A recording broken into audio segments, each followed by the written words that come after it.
Good day, dear students. Welcome to our program. Our subject is Counseling and Learner Support 2. This is a program or a subject for B.Ed Honors as well as BESP Year 4.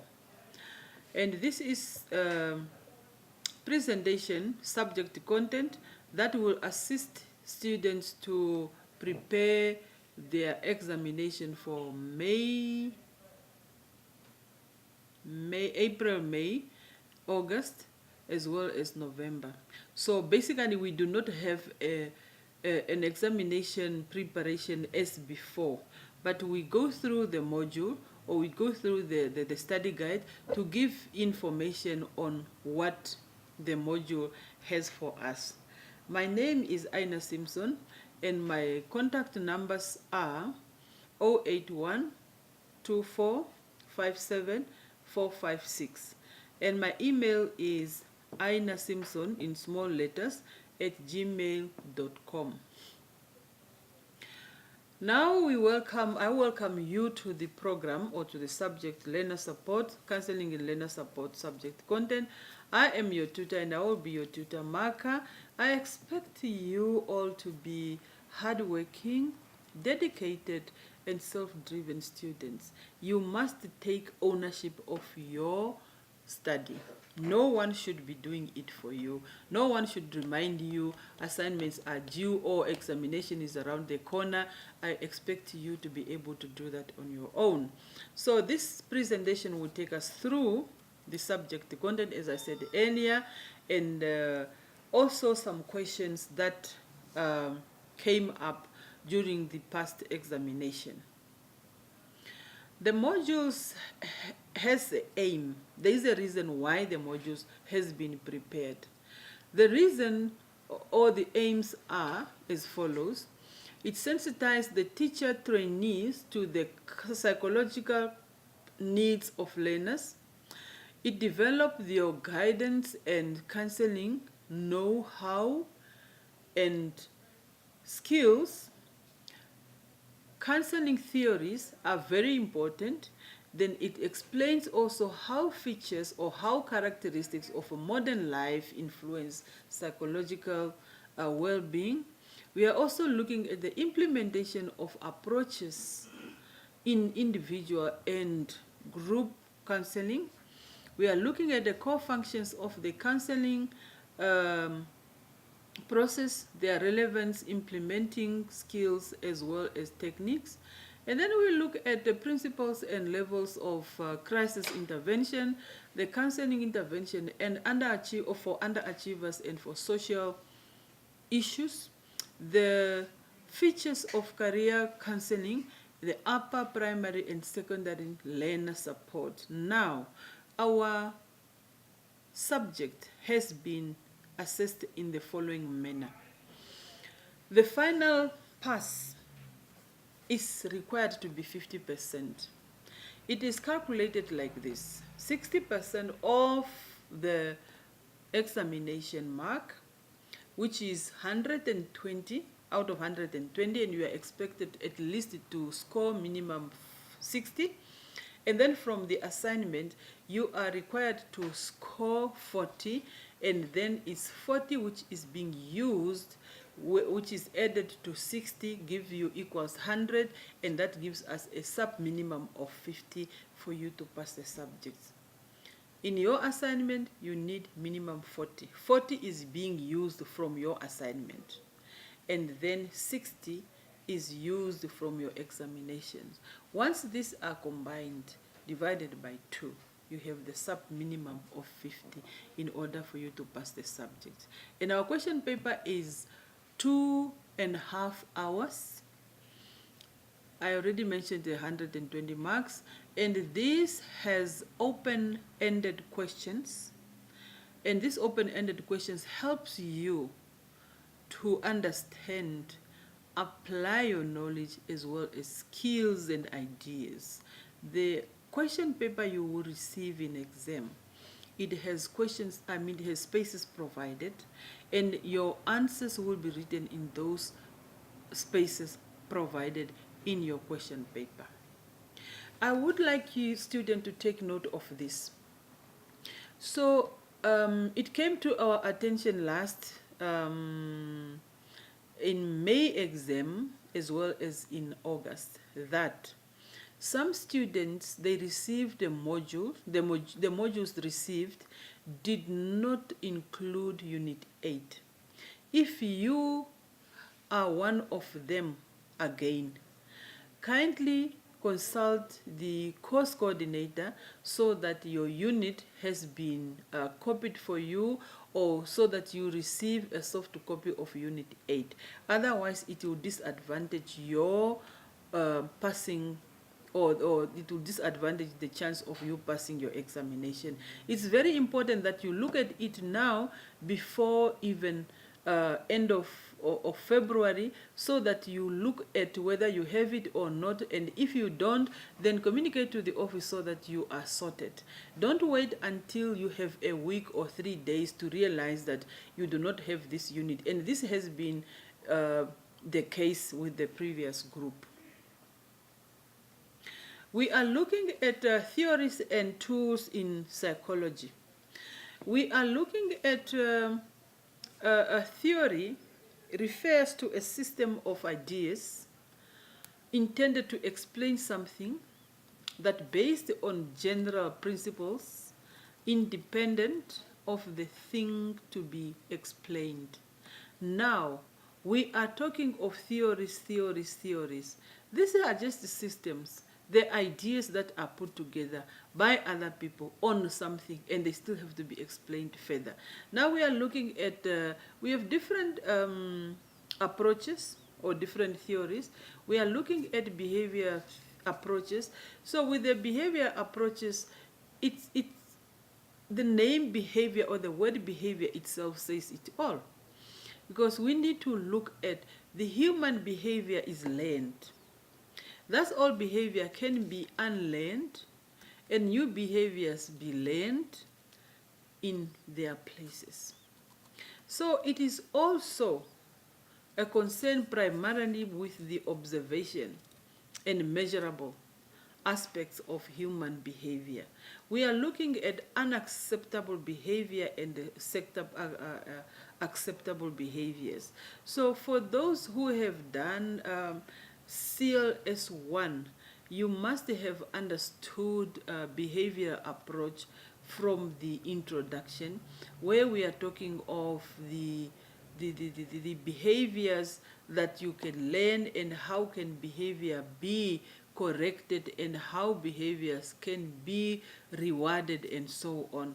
So we are looking at this system, and we are looking at a learner in the classroom setup. How can we assist this particular learner? And how can we make use of this approach in a classroom setup? And we have also other theory, Marxist theory. This theory offers two sets of ideas. How? A description of how society operates and why history has unfolded, and also explain the nature of capitalism. You need to go back to your guide, to your study guide, read further in order to understand what are these sets, and if it has to be in a classroom setup, how can we bring it in? How can we make use of this theory in a classroom? How can we make use of these ideas in a classroom? And then we have the systems theory, which is a network of interrelated relationships. A system is thus a functional whole consisting of components or subsystems, where the organization of the component as a whole change the characteristics of the individual and components. We are looking at the network. Who is involved in here? We have the learner, we have the teachers, we have the environment. All this requires to be in one plate. But how do they go? How are they related to each other? So we need to understand this.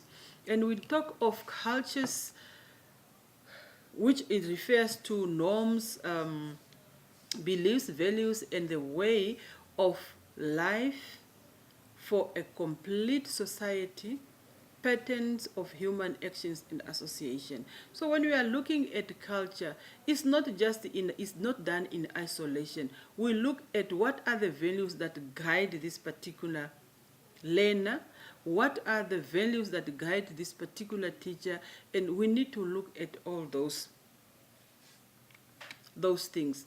Now we are looking at the science of pathology that may assist the counselor when assessing the client, and also in making an informed referral to other professionals. When you realize that this particular learner need to be counseled, need to be sent for counseling sessions, what do you look at? We have different signs of pathology. So once you get hold of this, what do we do? You already know that this is the area that you are not good at, or you don't know, or you need to assist the child further. Then this is what we look at, and we then refer the child to other professionals who can assist the child better than you. And then we look at general characteristics, validity, features, and limitations of theories. Why do we think of characteristics, general characteristics? It's very important for us to understand different characteristics in different theories. We also need to know what is the value there, and what limitation does this theory has should we are to make use of it. What limitation does it have?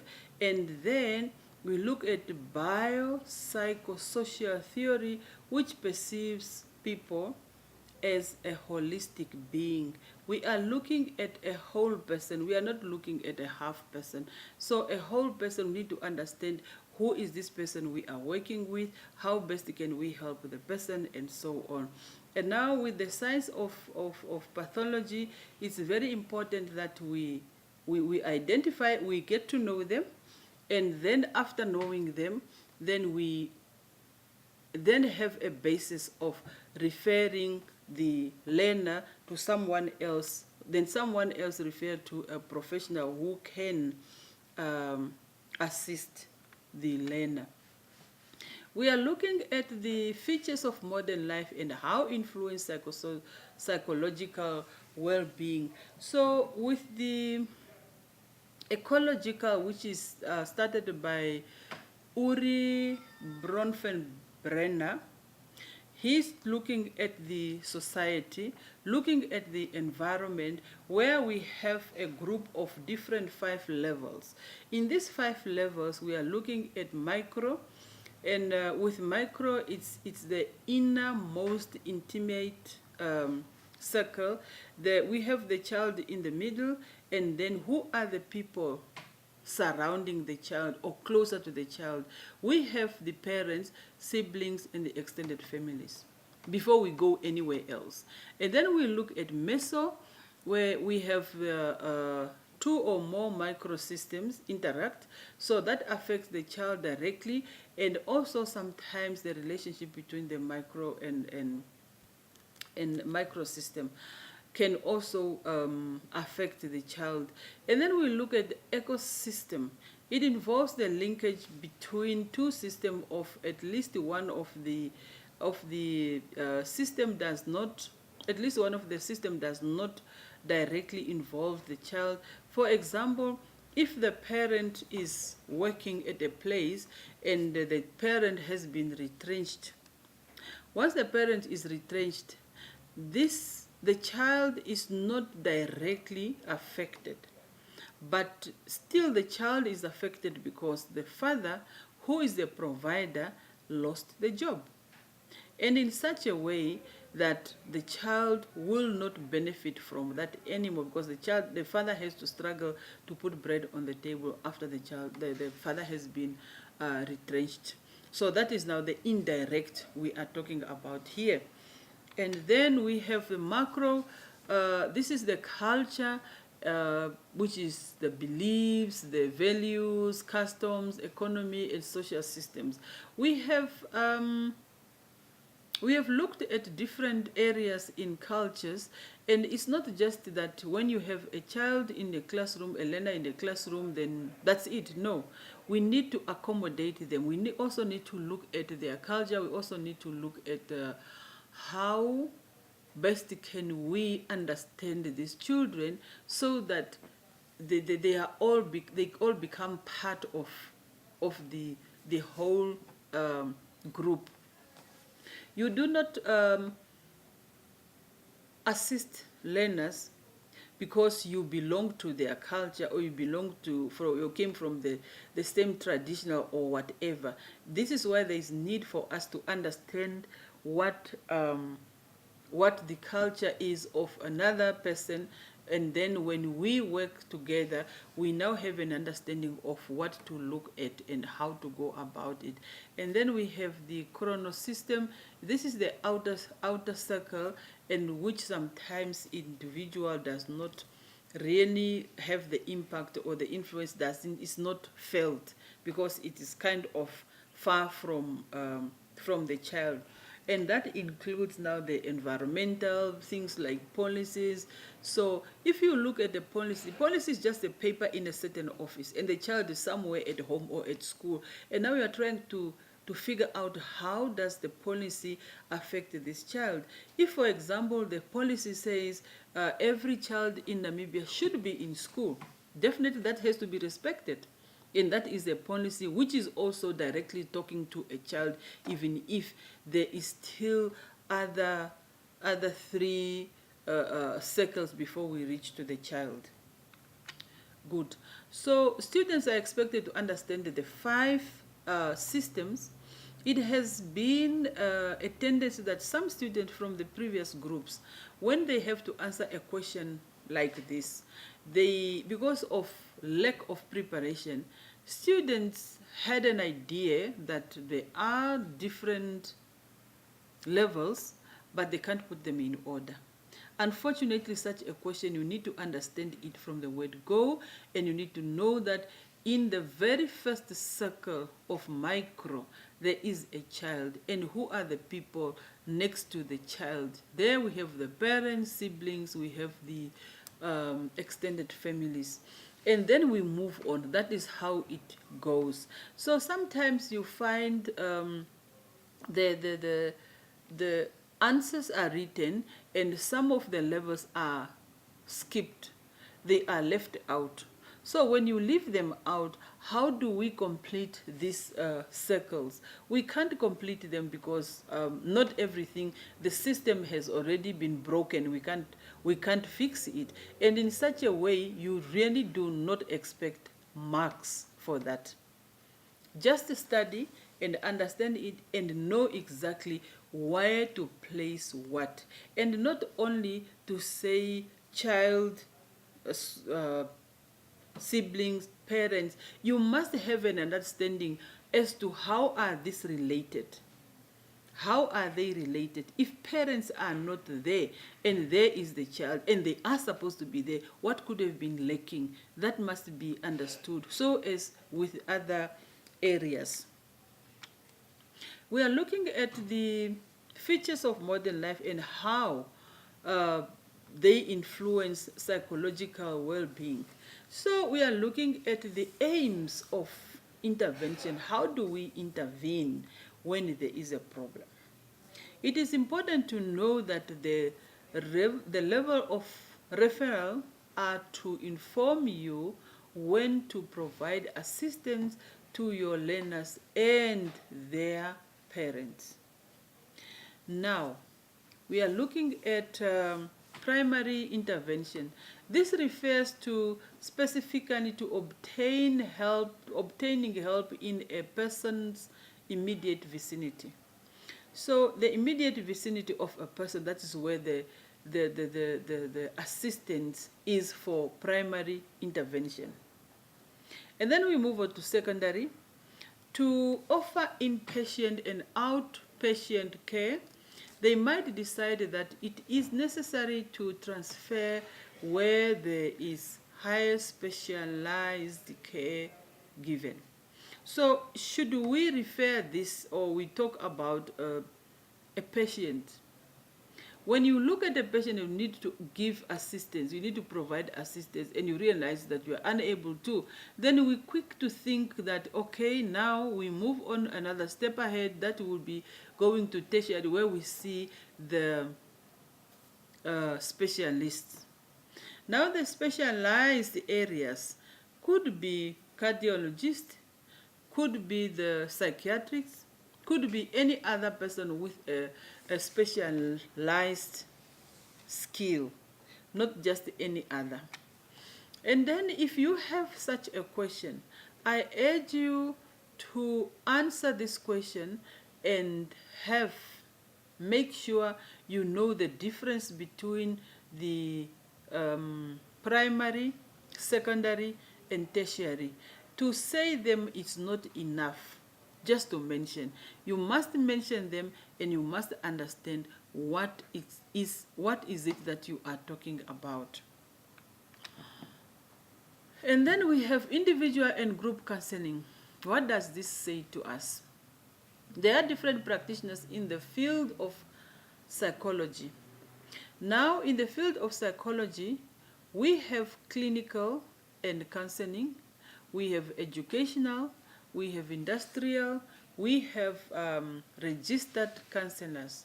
These are different practitioners, and each one of them has a different role at a different place. We cannot say in any way that we will find an industrial psychologist in a school setup. It is not possible, because that is not the area where the person has specialized. The person has to be where they are specialized. That is in companies where you find them. So that must be very clear also. As we read, I would like to urge students to read with understanding. It's very important when you understand something, because at the end of the day, you are done with your program, but still the content remains with you. We do not want students to be trained to go out there just for the sake of passing. That is not what we want. And then features of group counseling and the various approaches which could be used. So what are the characteristics of group counseling that can be used, and what are the approaches that can be used? That must be very clear. We need to understand this. So for you to do a group counseling, you need to know their characteristics, and you need to know their approaches. How do we approach them? What various of approaches do we have towards that? And then we have group counseling differs from individuals counseling. So we find that on page 76, and I believe we have the same guide as yours. Otherwise, the page might differ, but then if the page differs, then you need to find the information elsewhere in within your unit. And then we are looking at core functions of the counseling process and their relevance, implementing skills and techniques.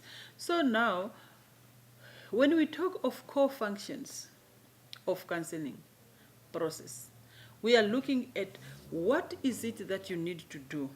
If you tell yourself, I am a counselor, or I can do counseling sessions, what comes to your mind? You first have to, you receive the client, and before you do anything else, you need to build a relationship with the client. By building a relationship with the client, a lot is involved. A lot is involved in such a way that you need to spend time with the client to get to know the client. You need to that rapport, that relationship, that communication one-on-one, it's very important. And then we need to understand that you should be able to place yourself in the shoes of the client. That is empathy.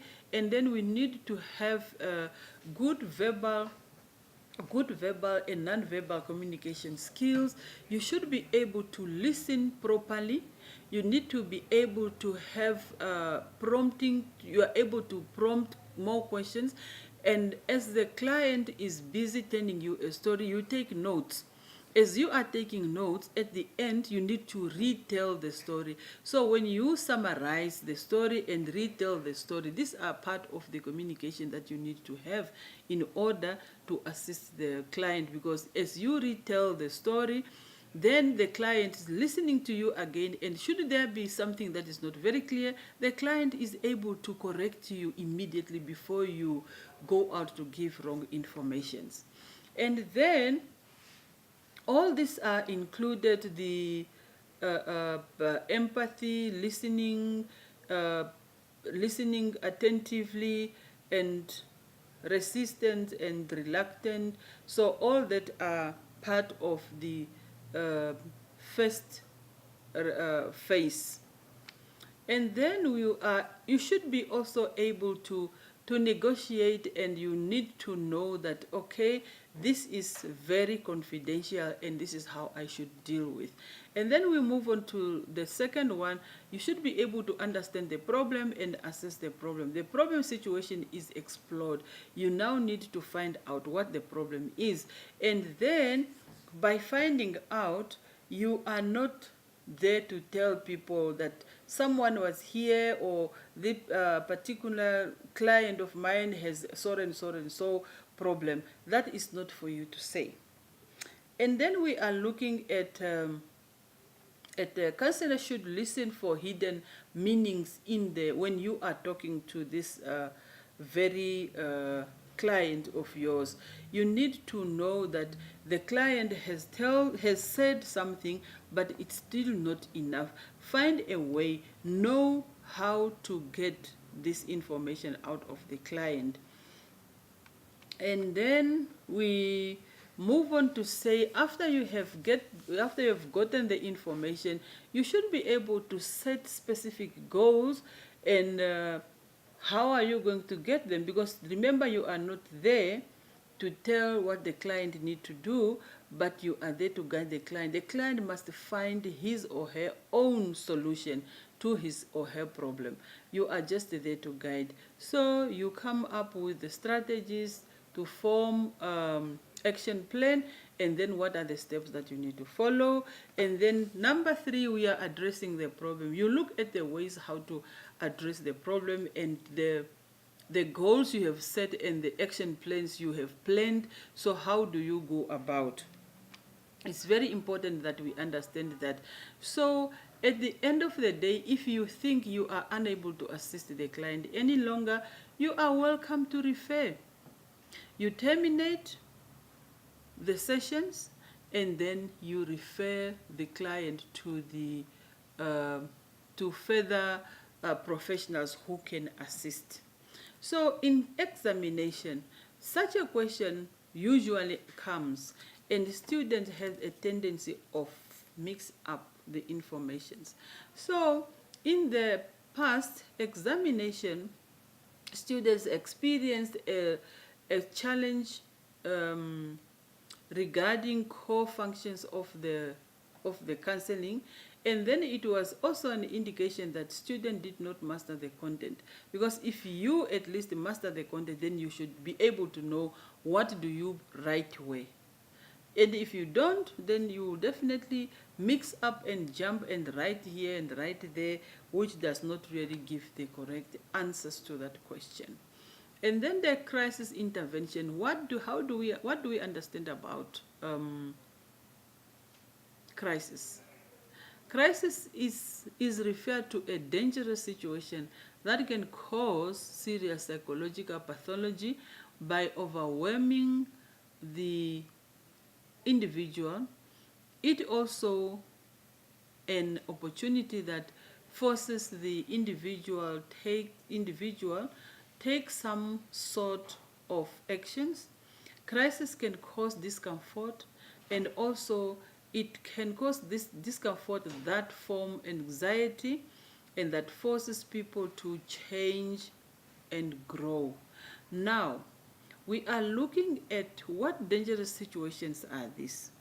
Our students or learners, most of the time, they find themselves in such crisis or in dangerous situations. What do we do? How do we help them? The crisis has complicated effects to our people, to our learners. And when face a challenge, when a challenge face a person, when face a challenge, a person is forced to make some sort of decision or choices. When you are forced, then when you are forced by the situation, you get into a situation where you need to make decisions. So we have different experiences of crisis. Like, experiencing crisis is a universality, since all of us experience some sorts of crisis and idiosyncrasy, because no one reacts to the same crisis in exactly the same manner as others. So the experiencing crisis is a universal. All of us, we experience that. But then with idiosyncrasy, that is now different, because every other person has a different way of experiencing a problem. And crises lead to positive and negative outcomes. So those are the areas in crisis. And then we look at symptoms experiences during a crisis. Now, the different symptoms can be bodily harm symptoms. We also have the psychological and emotional. We have cognitive, we have behavioral. So as we hear that crisis can be into different ways, now we have seen the symptoms that also come in different ways, like the physical bodily harm, physical bodily symptoms, and then we have the psychological, emotional, we have the cognitive, and we have the behavioral, and each one of them has examples of what what could be. If we are talking of physical and bodily symptoms, we are talking of intestines, muscles, tension. So that has to do with the body. And then we are talking of emotional, the feelings, how does the person feel, and so on. Cognitive, the thinking, and behavior, that how does the person behave towards others or towards any other person. Right. And then we have the stages of crisis. The stages of crisis are as follows: initial rise in tension, which can be emotional, difficult to handle. We also look at psychological and physiological, that response action. If resolve the crisis situation fail, then it progresses to feelings of depression. This is why we have some of our learners said to be depressed, because their crisis experience were not attended to. Then we have the coping mechanism, mobilizing to look for ways to address the problem. Yes, the problem is there, but what coping mechanisms are there? We need to find a way in order to clear the problem or to address the problem. And then we have the acute stage of disorganization. The person develop depression and start to experience feelings of disorganized. And then the counselor can assist with the coping process when the client has obtained the resources and skills to address the problem. Remember, you are there to assist, and the client is there to You are there to assist the client, and the client has to find resources. You only come in to assist the client after the client has found the resources. And then we have the 4 categories of types of crisis: developmental, situational, existential, and then we have the ecosystem crisis. Those are the types of crisis. And when we talk of developmental, disruptions or changes in a person's growth and normal development crisis. So all this has, each one of them has a different way of looking at or addressing crisis. This is why we have different categories. And then we look at situational, arise suddenly and cannot be controlled. It just come automatic, and then it can't be controlled. So if we are to talk of car accidents, you don't expect it and you cannot control it. It happens and that's it. Existential, make a person feel like a failure among others. Sometimes we have our learners who always feel that I have failed, I am a failure, I am not as good as others. Those are type of crisis that some of our learners are going through. Ecosystem crisis occur due to natural. So this ecosystemic system crisis, these are natural crises. So we have tsunami. You cannot determine when tsunami is coming, or tsunami should never come. So because that is natural, it can come any other time. And crisis intervention.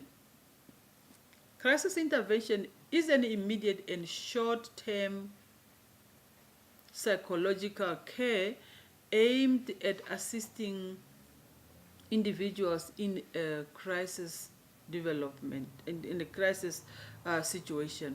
So now we could have questions, but then you need to listen to the demand of the question and ask yourself, what are the demands of the question? What is expected of me to do? You don't just start answering the question because you have heard of a word, crisis intervention. What if it's something further to do with that? So this is where most of the students do not score good marks. Even if they know the answers, they lose marks because they don't follow the question demand. What are the principles underlying crisis intervention? So the interventions are, or the principles could be: short-term progress, take over, focusing, reducing the tension, anxiety and discomfort, source, functioning, and as well as resources. And then we look at the levels of crisis intervention. Multiple levels are identified. Now we look at psychological, social, and levels, and spiritual level. So with the psychological, we are looking at addressing feelings, thoughts, and dysfunctional behavior, counselor comforts, cognitive distortion, and illogical thoughts. And then we look at social.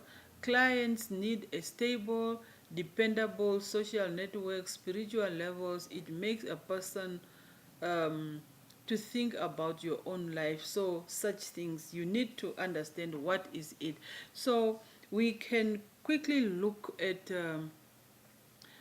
the meaning of crisis, and then we look at different types of crisis. Then we have the experience or the symptoms experience when a person is going through a certain crisis. And then we look at the stages of crisis.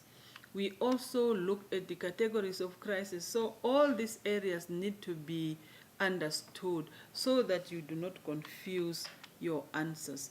And then the levels of crisis intervention. We are looking at ethical principles in counseling.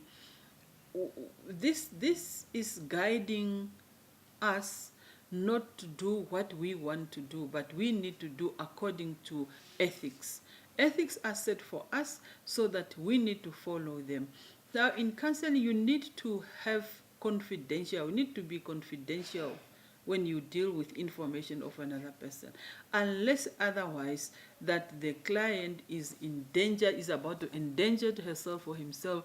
Then you can then talk about this with another person. Only if the life threaten has come, that you need to support the person, not to take out his life or to endanger himself or herself. Otherwise, we are not supposed to say anything. Informed consent. So you need to get information. You need to be informed, to be given authority to say something, and keep record. Should be able to keep record, dual relationship, sexual contact, and components. All these competencies, all these need to guide us. They are the values that need to guide us ethically, so that we don't do things we want to do when we are not supposed to do. It is very important to study the unit from the introduction in order to understand all aspects. Yes, very true. And then the definition of crisis was not understood by the majority of students with the previous group. So I urge you to read with understanding. Make use of your dictionaries. Make use of your phones. You can get good information when you Google. It can help you to understand the work before you move on, because it will be a waste of time and energy if you study and you don't understand anything and you claim to be studying. That is not how we do it. You can make use of your time by studying. You might go a bit slower, but if you go a bit slower and you understand the work, it is very helpful at the end of the day, because you need to pass. And then we have stages of crisis, categories, levels of crisis intervention, ethical. It has been noticed that students just read but never understood the work. When a question asked, students answer anything regarding crisis without fully understood the question demand. At times, answers for stages of crisis are placed at the levels of crisis. Refrain from such practice to avoid losing marks. It's very true that we need to understand. If you are talking about stages of crisis, let it be stages of crisis. Don't put the answers of stages of crisis to levels, or you take the levels to categories, or you take the categories to ethical principles. That is not how it should be done. And then we are looking at the underachiever. Underachiever, this is a definition on poor or low school performance that does not correlate with or to a learner's intellectual ability and potential. So for any learner to fall underachiever or to be called an underachiever, it's because the learner has performed below what is expected, or because the learner is poor, has a poor performance in school. The types of underachievers, we have different types of them as they are indicated. Here we talk of gifted, we have the coasted anxious, we have defiant, wheeler, dealer, identified, searching, and sad depression, and so on. And then we look at general characteristics of people who are underachiever. What do they display? What do we look at? What do we see from them to say learner B, learner D is an underachiever? We see areas like they lack motivation, they have poor study methods or habits, they have low self-esteem, low educational aspiration, and so on and so on. And then we also look at factors that commonly influence underachiever. What are they? So the underachievers can be influenced by quite a number of things. We can look at biological, we can also see the psychological part, we look at social, even the spiritual can also influence the underachievement of this particular learner. And then we look at counseling intervention for junior and secondary underachiever. How can they be cancelled. So there is a difference between the intervention, because what you do at junior underachiever, it might not necessarily be the same as the secondary underachiever. And then we look at underachieve interventions for rape victims, teenager pregnancy, possible suicide cases, drug abuse, drug and alcohol and drug abuse, domestic violence, HIV and AIDS. These are areas that need intervention. If a learner has been raped, what can be done? If a learner is going through a pregnancy, teenager pregnancy, what can be done? How can this learner be assisted? If a learner is said to have possible suicide cases, so all these need to be looked at and try to help or assist these learners, depend on what interventions do they need. And then we look at career and career counseling, changing world of work. For any other person to fit in the world of work, the work of the career counselor, with the assistance of assessments of interest, aptitude, personalities, traits, and an exploration of possible inclination, can provide guidance with respect to fit in individual. Now, you cannot just decide, I want to do this program. You cannot fit in the program. You need to go through all this assessment. So at least the career counselor can assist in assessing the interest of the learner, the aptitude, the personality traits. Because if you want to work at a place which is very loud, where people talk most of the time, and you are an introvert person, how are you going to fit in? It is not going to work at all for you. Therefore, there is need to change, and there is need to follow the career guidance ideas. And also, there are reasons for rapidly changed world of work. Why do the world change so much? Knowledge of exploitation, globalization, liberalization of society, organizational structures, and management style. So we look at the world changes because the world does not stand at one place. And then we look at, when we talk of global village, because of technology, every other place is close to another place. And you cannot just think of work has to be done the way the work has been done 10 years back.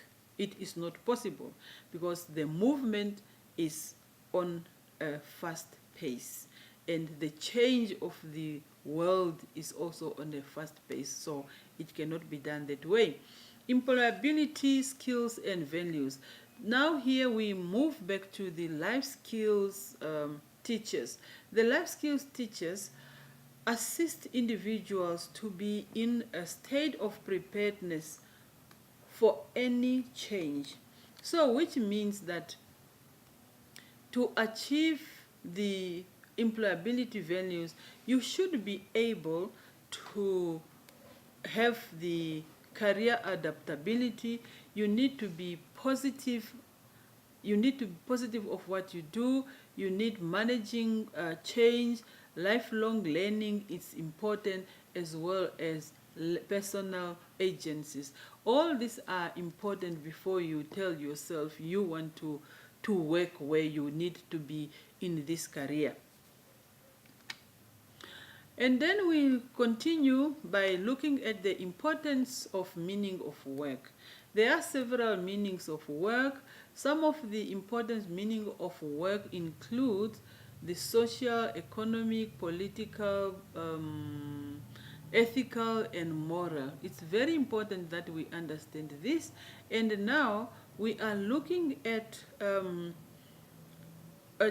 questions that students have mixed up questions, especially the changing world of work are replaced by employability skills and values. So that should not be the case. We need to understand what to write where, and this only happens when students read and did not master the content, and they can only remember that there is something like that, but they could not now tell which one goes where.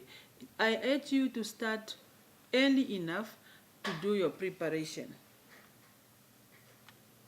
And then we have the last part of the presentation, which is talking about features of senior primary and secondary learner support. So for us to support our learners, we look at the learning process. What quality do we need from our learners? Quality teaching is based upon understanding of the learning process.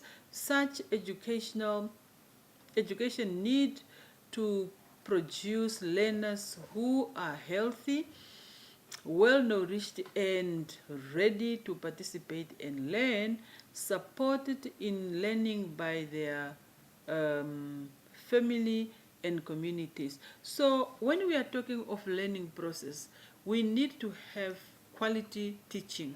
Quality teaching should prevail there. It should be done. Done to who? Because we want to produce learners who are healthy, learners who are well-nourished, not malnourished. So all this is needed. We look at all those areas. And then we come to features of learning process. What are these features of learning process?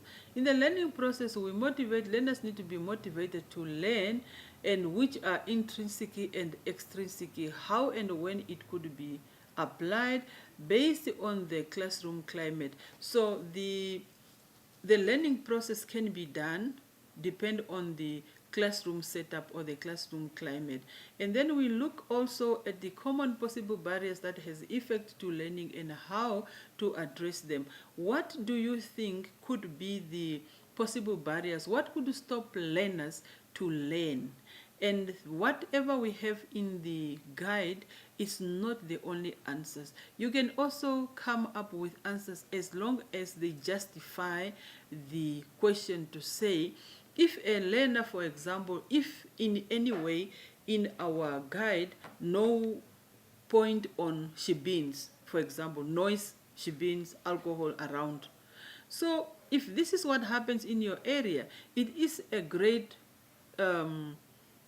example, because you can tell people can drink up to early hours. If this particular learner has to be in a class the following day, and then from maybe 6 in the evening, the child listen to music or hearing this music throughout up to 3 a.m., how do you expect the child to learn? Those are some of the areas that we need to look at. And there are also features of cognitive academic support for learners. How do we support learners cognitively? And then we look at feedback to learners about their learning.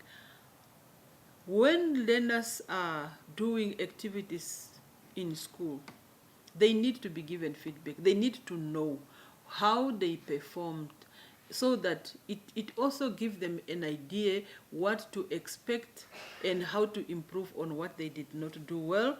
And then clarify how to advise parents in which manner they could support children's learning at home. Parents also need to be advised that when you have a child, either a hyperactive child or a slow child or a child who is whatever form, parents need to be advised so that at least they assist the child, because at the end of the day, we want to have the same product from the same child. Backlogs of the environment. What can be the problem or hindrance to the environment, in the environment to a child? And then we also need to know, clarify the advice. Okay, this was mentioned already. Features of democratic classroom discipline that would support learners rather than punish them. So in a classroom setup, we need to know, when you have a classroom which is democratic, that allows every other learner to participate. But then if you change your class into an autocratic where it's only the teacher, you are the alpha and omega in your class, then it's not going to help the students, because they need to understand, they need to know. And then we have the inductive and indirect teaching, learning, and homework. So how can we assist our learners in order to do their homework, in order to learn, and all that? Abusing alcohol, effect of abusing, and how to address them. Of course, this is not a new term to us. Abusing alcohol and drugs, it is common in our communities. The question is, what are the effects? Now, okay, John or Mary has used cocaine. What are the effects of cocaine on this particular learner, and how can we address, how can we help this particular learner? And then we have covered our module or our study guide. Now we look at the common mistakes that were made by previous groups. Of course, some of them I mentioned them throughout the presentation, and here we have a few, if I did not possibly mention all of them already as I was presenting. Students are expected to write neatly and legibly. There is a problem in our handwritings. Students learn to write neatly.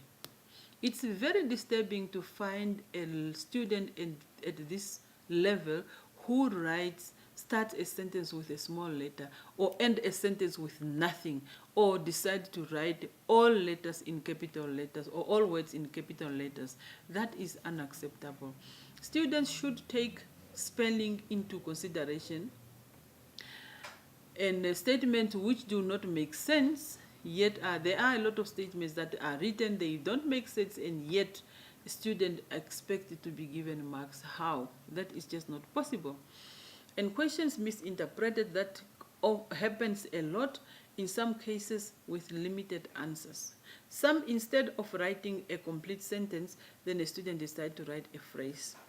3-4 words, the answer is complete, but you don't know what to give as a mark to such a particular student. Students should be fully prepared for examination, know the subject, the content, to avoid guessing of answers, or to provide any information in what have been studied, because students would study, as I said in some of the parts of the presentation, that the student know that there was this word, there is this word, but the person is now guessing to see whether this can be the correct answer or not. Remember, the tutor marker is not there to choose an answer for you. The tutor marker is there to mark the correct answer or the wrong answer, but don't put the tutor marker in a situation where the tutor marker has to look for an answer from your writing. Thank you so much, and should you wish to communicate to me in case you find or you experience some problems, you can call me at those given times, and I wish you well. Thank you.